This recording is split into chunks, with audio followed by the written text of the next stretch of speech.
The only 3 exercises you need for massive hamstrings. Unfortunately, many people still neglect this muscle group that is absolutely essential for anyone who wants to build good volume in their legs. It's very common to see weightlifters focusing almost exclusively on the quadriceps, believing that to develop voluminous legs, all they need to do is endless sets of squats until they can barely walk. Of course, we know the enormous effectiveness of squats, but this is an incomplete view of leg training that can seriously limit your results. At the same time that some don't train this muscle, others also think that just including a few sets on the leg curl machine is enough. It's something similar to what happens with arms. Most concentrate their efforts on the biceps, thinking it's the muscle that gives more volume, when in fact it's the triceps that occupies approximately 2/3 of the total arm volume. Now, even those who dedicate some attention to the hamstrings generally make 2 fundamental errors that drastically limit their results. Error 1. Neglecting the eccentric phase of the movement. The eccentric phase, that is, the part of the movement in which the muscle is being stretched while generating tension, is extremely important for muscle development. In the case of hamstrings, many people focus only on the contraction and let the weight return quickly without control. Studies show that the eccentric phase is responsible for a large part of the hypertrophy stimulus, especially in the hamstrings, which respond exceptionally well to this type of work.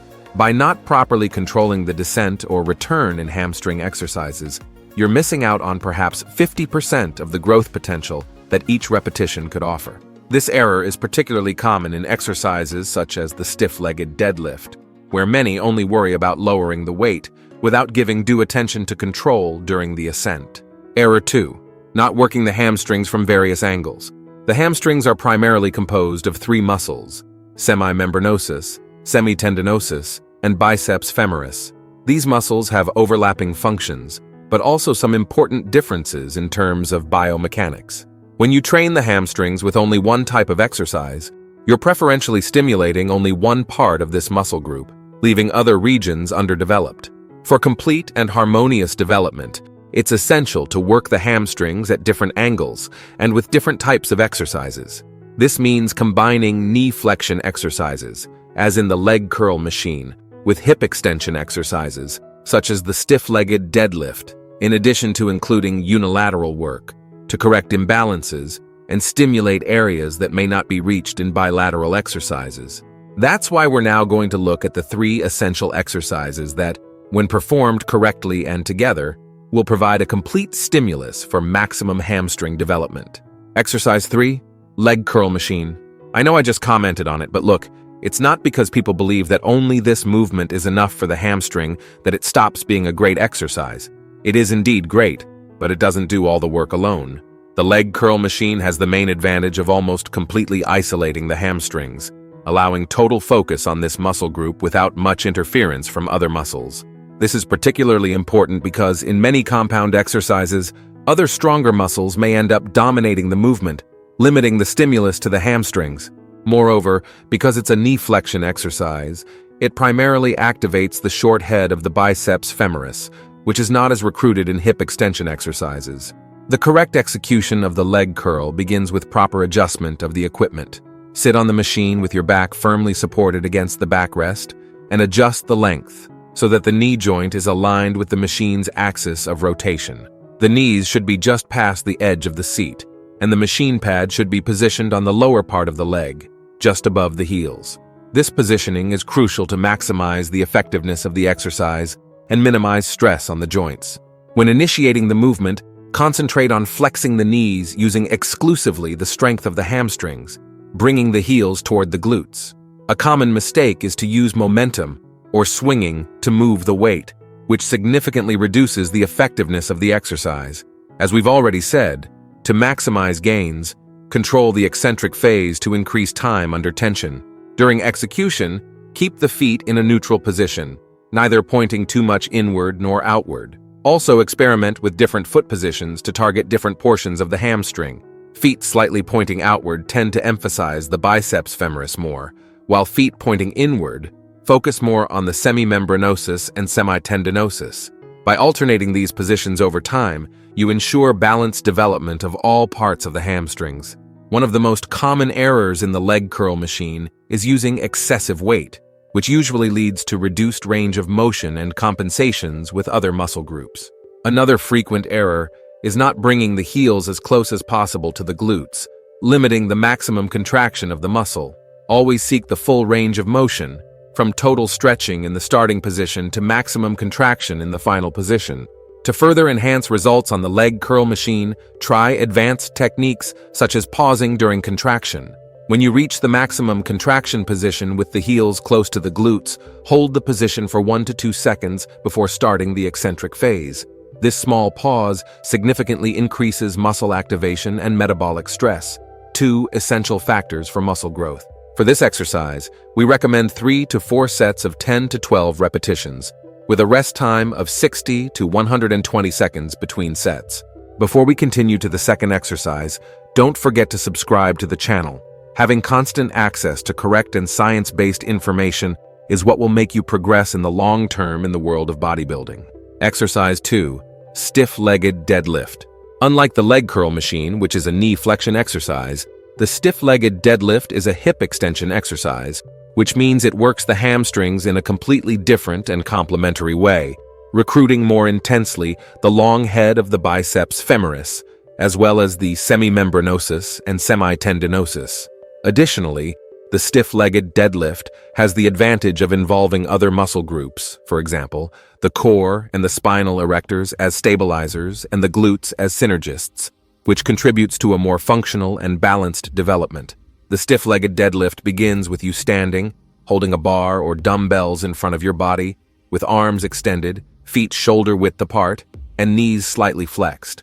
This slight flexion is crucial and should be maintained throughout the movement. The choice between a bar or dumbbells depends on your level of experience and personal preference.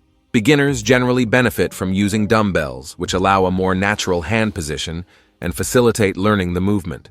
More experienced practitioners may prefer the bar, which allows the use of heavier loads. From this position, initiate the movement by flexing the hip, pushing the glutes backward while keeping your back straight and the core engaged. The bar should descend in a straight line, very close to the legs, until you feel a significant stretch in the hamstrings. The exact point of descent varies from person to person, depending on individual flexibility, but is generally between the middle of the shin and just below the knees. Never force beyond your flexibility limit to avoid compromising technique and increasing the risk of injuries. After reaching the maximum descent point, initiate the ascent by pushing the hips forward, actively contracting the glutes and hamstrings to return to the starting position. It is crucial to keep the hamstrings engaged throughout the movement, avoiding transferring the load to the lower back.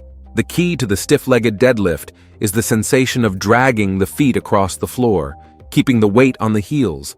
This ensures that the hamstrings are assuming most of the work. One of the biggest errors in the stiff-legged deadlift is rounding the back during the descent.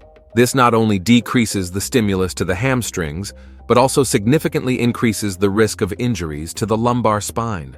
Another common error is flexing the knees too much when descending, transforming the exercise into something closer to a squat, which drastically reduces the work on the hamstrings. Remember, the knees should remain only slightly flexed throughout the movement. I recommend 3 to 4 sets of 8 to 10 repetitions for the stiff-legged deadlift. The rest time can be a bit longer than in the leg curl machine, between 90 and 150 seconds, due to the more demanding nature of this exercise. For advanced practitioners, techniques such as drop sets or descending sets can be implemented to increase intensity without necessarily increasing the load. Exercise 1. Unilateral leg curl. As the name itself suggests, this exercise works one leg at a time, which brings a series of unique benefits that perfectly complement the 2 previous exercises. First, it directly addresses any imbalance between the sides that may exist, something that bilateral exercises such as the traditional leg curl machine and stiff-legged deadlift can mask, since the stronger side tends to compensate for the weaker side. Additionally, unilateral work provides a superior level of neuromuscular control, developing not only raw strength, but also coordination and stability. Another important benefit is the increase in total time under tension for each hamstring. When you perform 3 sets of 10 repetitions on the bilateral leg curl, each hamstring effectively performs 30 repetitions.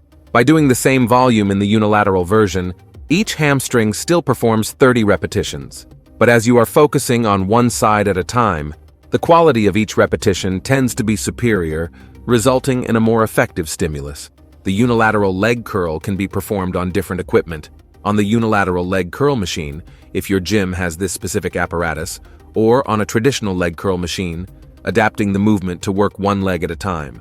Another excellent option is the cable leg curl. In fact, when performed with the cable, this exercise offers a different resistance curve from the other exercises, stimulating the muscle fibers in a unique way. This is crucial for complete development, as different resistance patterns recruit different motor units and fiber types. In the cable version, attach an ankle strap to the low cable, stand holding onto some support for balance, and flex the knee, bringing the heel toward the glute. Regardless of the chosen variation, technique is fundamental. Maintain total focus on the hamstring that is working, avoiding compensations with other muscles. A valuable tip is to keep the hip of the working leg slightly extended, which increases the stretch and consequently the activation of the hamstring. The most common errors in the unilateral leg curl include using momentum to move the weight, not maintaining a stable position of the trunk and hip, and obviously, neglecting the full range of motion. In terms of volume, I recommend 3 sets of 10 to 12 repetitions for each leg, with a rest interval of 45 to 60 seconds between sets. That is, you do 1 set on the right leg, rest, do 1 set on the left leg, rest, and so on. The load should be adjusted to allow perfect execution. Remember that in the unilateral leg curl, technique and mind-muscle connection are even more important than the load used. To maximize results, I recommend performing these 3 exercises in the order presented. Start with the leg curl machine to pre-fatigue, continue with the stiff-legged deadlift, while you still have energy to maintain perfect technique in this more demanding exercise, and finish with the unilateral leg curl, taking advantage of the high level of fatigue to really push the hamstrings to the limit. In terms of weekly frequency, hamstrings generally respond well to a stimulus of twice a week for most practitioners. Advanced individuals can experiment with a frequency of 3 times a week, adjusting the volume of each session to avoid overtraining. Adequate recovery is as important as the training itself. The hamstrings, being a large and powerful muscle group, need sufficient time to recover and grow. Also remember that nutrition and rest are essential components for muscle development. Ensure adequate protein intake, from 0.7 to 1 gram per pound of body weight, and enough calories to support muscle growth. Quality sleep is equally crucial, as it is during rest that most recovery and growth occurs. Finally, one last important observation. Building an aesthetic physique is not just about gaining muscle mass, but also about maintaining muscle mass. And unfortunately, even people who manage to gain muscles are still making some common and silent mistakes that end up throwing all the effort in the trash.